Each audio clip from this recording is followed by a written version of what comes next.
Biz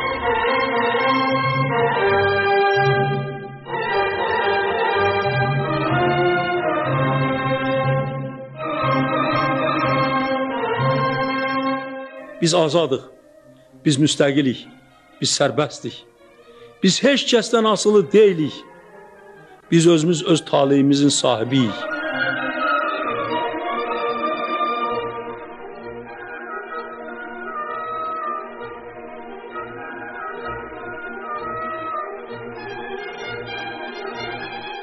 Bugün biz xoşbəxtdik ki, müstəqil ölkə kimi, azad xalq kimi yaşayırıq.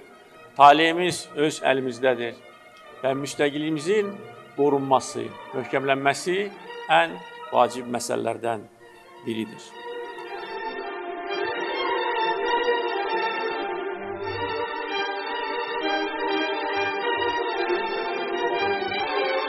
Əminəm ki, müstəqillik yolunda bizim inkişafımız davamlı olacaq, uğurlu olacaq və Azərbaycan dövlət müstəqilliyi əbədi olacaq.